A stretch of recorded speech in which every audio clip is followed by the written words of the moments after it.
berdikari, yes, yes, yes. Toko berdikari, yes, yes, yes. Halo pemirsa RBTV Asli Jogja, selamat berjumpa kembali dengan saya Argo Pratomo Nugroho. Kali ini saya berjalan-jalan di wilayah Jalan Godean dan saya sengaja bertandang ke kantornya Pak Oncan di kawasan perumahan Naga Asri Yogyakarta. Di daerah ini saya akan bertanya pada Pak Oncan tentang, karena semakin pentingnya persoalan ini yang menyangkut dunia keadvokatan atau yang menyangkut dunia kepengacaraan di Indonesia. Karena seperti Anda ketahui dan mungkin saya yakin Anda sudah tahu, Pak Oncan Purba ini juga pernah menjabat sebagai Ketua Peradi Sleman yang ada di Yogyakarta. Nah pemirsa, ini saya sudah langsung bertanya dengan Pak Oncan Purba. Langsung saya akan bertanya. Selamat berjumpa Pak Oncan. Ya, selamat berjumpa. Wah. Ya, oke. Ini Pak Oncan. Ya. Seperti saya sudah sampaikan pada pemirsa di rumah bahwa saya ingin bertanya dengan Pak Oncan yang menyangkut dunia keadvokatan atau dunia kepengacaraan ini, Pak Oncan. Ya. Saya ingin tahu secara umum dulu, sebelum nanti saya termasuk ingin tanya yang menyangkut organisasi profesi juga. Oke. Secara umum sebetulnya sekarang ini posisinya, sebenarnya kabarnya bagaimana ini?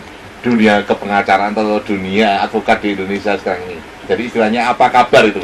Masyarakat yang ingin tahu gitu loh. Gimana Pak Ustaz? Artinya bahwa kalau mau melihat peranan daripada advokat ya di dalam penegakan hukum itu adalah menjadi suatu kebutuhan sebenarnya di dalam masyarakat.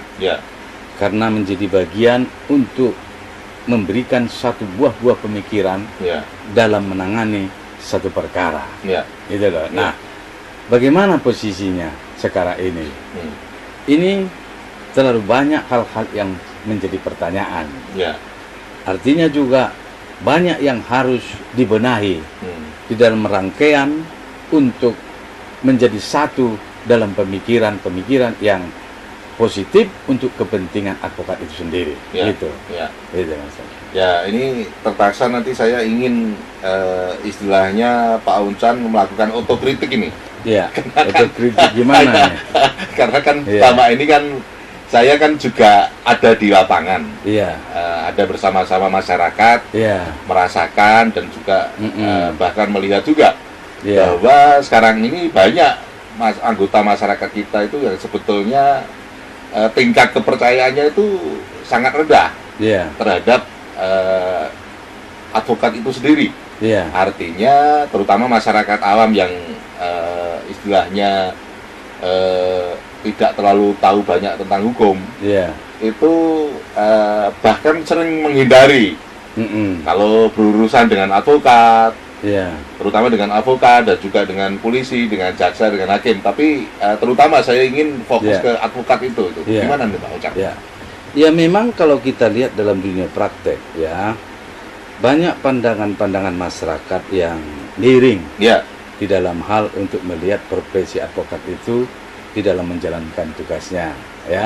Artinya mereka melihat bukan hanya karena apa yang sudah terjadi, tetapi apa yang didengar dia, apa yang dipikirkan dia dalam hatinya, di dalam setiap pada saat dia melemparkan satu kasus yang dialami dia, gitu loh. Ini yang sebenarnya yang sangat penting terlebih dahulu bagi advokat itu sendiri. Walaupun banyak hal-hal kemiringan yang dimana itulah yang harus dibenahi di dalam hal yang terkait dimana advokat itu sendiri juga memiliki satu organisasi, gitu loh.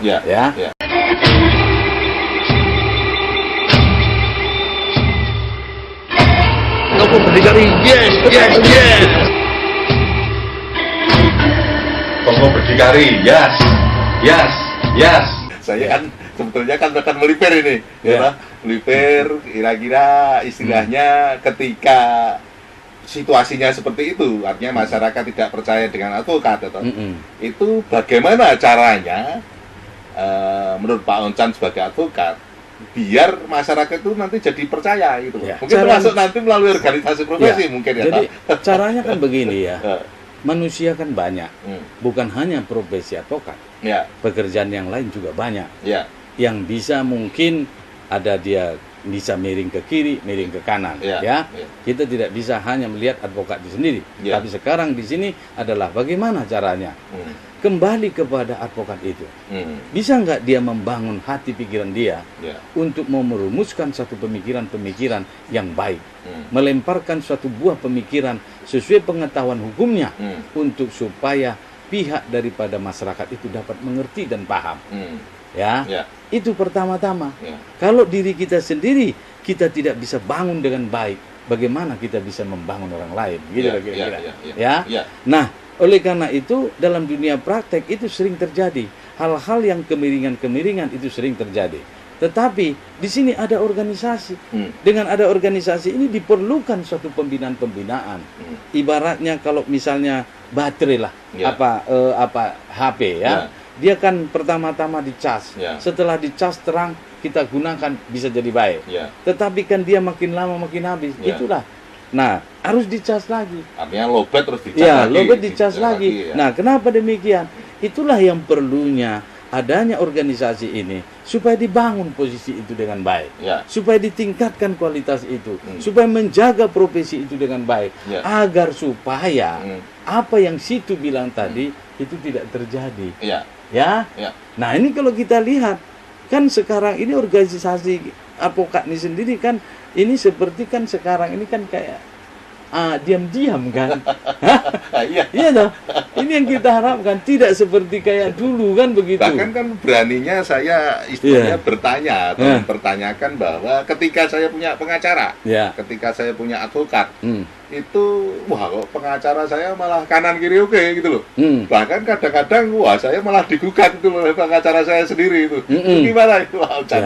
Itulah yang penting, makanya saya bilang tadi pertama-tama apa sih yang harus kita lihat dan kita bangun dan kita pikirkan terhadap satu kasus, di mana kasus itu dari masyarakat yang sedang kita tangani atau memberikan konsultasi hukum pun kepada satu kasus terhadap yang kita tangani, kan gitu.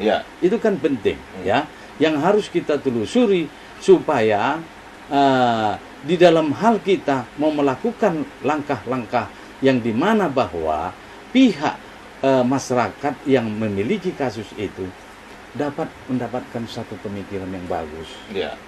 Kan begitu ya. Walaupun kadang di dalam hal ini bahwa banyak hal-hal yang terjadi sering bentrok antara klien dengan pengacara. Tetapi kan kalau misalnya terjadi begitu, untuk membangun antara klien dengan pengacara aja susah dibangun, gimana kita harus menyelesaikan perkara. Jadi harus diciptakan dulu satu hubungan yang bagus secara terbuka kepada klien, melihat posisi semuanya dalam dunia praktek ini. Baru kalau di situ kita mau melangkah itu nggak ada beban. Walaupun sebenarnya sebagai manusia bukan hanya advokat kan mereka dalam melakukan suatu pekerjaan ingin mendapatkan finansial. Tetapi apakah itu yang harus lebih dahulu kita pikirkan? Kita lakukan pekerjaan itu dengan baik. Tidak perlu kita pikirkan masalah finansial. Dia datang sendiri. Maka itulah yang harus dibangun dulu dalam posisi-posisi pada saat berembuk dengan pihak klien kita, gitu loh.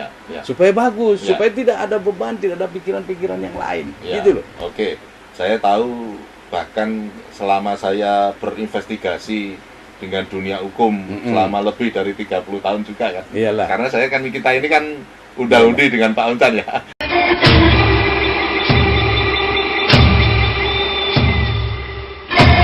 Kamu berdikari, yes. Kamu berdikari, yes. Oke, ini Pak Oncan. Saya sebagai istilahnya yang suka melihat juga bahwa sekarang ini jangankan di tingkat daerah, Karena daerah itu kan istilahnya kan nyabang dari pusat gitu loh. Kalau dari sisi organisasi gitu loh ya. Kan nggak ada yang di daerah atau di Jogja ini yang independen buat sendiri organisasi advokat itu kan nggak ada. Semuanya kan istilahnya kan nyabang dari Jakarta gitu loh. Iyalah rata-rata nyabang, dia artinya buka cabang ke daerah-daerah, sehingga ada DPC yang dari DPD, dari atas DPN, gitu kan nggak ada di Jogja ini misalnya DPN, Dewan Pimpinan Pusat, apa namanya, organisasi profesi. Dan kita lihat di tingkat nasional organisasi profesi advokat itu tidak akur, semuanya malah justru mempertontonkan pada masyarakat yang sejak dulu itu, tidak hanya sekarang. Itu selalu berantem dan apa namanya terpecah-pecah itu gimana itu Pak Oncan? Ya itulah yang makanya saya bilang tadi bahwa kita para advokat ini perlu membenah diri lah. Membenah diri terhadap profesi, karena profesi advokat ini kan profesi yang mulia kan. Jadi perlu membenah diri dan melihat ke depan supaya masyarakat yang menilai kepada profesi advokat itu tidak ada negatifnya, tapi dia mau melihat profesi advokat itu justru harus ada, dan dia suka atau tidak suka dia akan meminta pertolongan kepada advokat. Dia dengan rela hati, dengan senang hati, bukan karena terpaksa. Nah, dalam dunia praktek kan kebanyakan dia suka atau tidak suka terpaksa. Terpaksa dia harus membutuhkan advokat. Padahal seharusnya datang itu adalah karena rela hati untuk supaya perkaranya dia diselesaikan dengan baik. Kan gitu toh. Melihat dari perkembangan-perkembangan. Kenapa? Ya inilah namanya sifat manusia. Kadang-kadang manusia itu kan inginnya mau jadi ketua, bersaing jadi ketua. Kalau jadi ketua itu kan dianggap bisa kemana-mana. Terus bisa yang kliennya banyak. Bisa banyak kliennya. Kan begitu toh. Nah itu persaingan-persaingan. Padahal menurut Pak Oncan itu benar nggak itu? Kalau jadi ketua nanti kliennya jadi banyak itu? Ya saya kira tidak demikian. Saya kan pernah jadi ketua. Oh gitu ya? Jadi ketua pun saya kira malah akhirnya malah pikiran saya hanya mengurusi tentang organisasi advokat, kegiatan-kegiatannya, pendidikannya, setiap periode-periodenya itu yang saya pikirkan. Justru malah bahkan nombok juga. Bahkan nombok. Habis uang kita mengurusin itu kan itu. Tapi justru malah kita tidak jadi ketua, malah justru berlimpah-limpah. Bahkan turah-turah, bahkan nolak-nolak. Artinya kan begitu. Kliennya malah banyak yang antri setelah tidak jadi ketua itu. Karena saya berpikir begini. Di situ tidak ada lagi satu kegiatan yang saya pikirkan. Saya fokus kepada pekerjaan. Pekerjaan ini saya akan lihat semuanya. Karena kita tahu bahwa sejak dari dulu banyak satu penegakan hukum itu yang menyimpang. Nah ini yang kita perlukan, saya fokus ke situ. Ya itu kan artinya kan karena personalitinya Pak Oncan seperti itu. Karena kan kalau kita amati banyak kan personality advokat yang tidak seperti itu gimana itu? Lah itulah makanya, memang itu dalam dunia praktek ada banyak seperti itu juga. Nah makanya itulah pentingnya organisasi ini harus memiliki peranan aktif untuk membangun sumber daya advokat itu sendiri di dalam organisasi pada setiap periode tertentu. Tapi ternyata organisasi itu sendiri terpecah-pecah. Kalau terpecah begitu bagaimana? Kan begitu. Adalah begini, adalah yang begitu rame, saling maki, saling bagaimana, kan itu yang terjadi kita lihat. Tapi oleh karena itulah, mari kalau saya boleh meminjam bahasa Jawa, mari kita penggali posisinya. Kita lihat. Intinya kita introspeksi gitu. Introspeksi lah kalau berbahasa itu. Indonesia. Untuk kita benahi dipenggali istilahnya kan. Nah, maukah itu? Oleh karena itu mari kepada para senior-senior itu bisa memikirkan ini kepada kepentingan jauh ke depan. Iya toh? Karena masih banyak. Kan banyak sekali toh. Kalau kita lihat bahwa ini sekarang advokat baru yang akan muncul dari junior-junior. Mereka ini supaya tidak nyasar. Kalau dibangunin dengan baik, dengan adanya organisasi itu kan bagus. Sedangkan ini terpecah-pecah. Iya toh? Adalah macam-macam lah organisasi itu ya. Kalau dilihat kan kamu sampai ketawa. Iya. Nah, oke. Nah, pemirsa, ini seperti yang diungkapkan oleh Pak Oncan, satu introspeksi tersendiri bagi profesi advokat. Mari kita penggalih, mari kita pikirkan bersama, dan mari kita melakukan introspeksi, koreksi diri.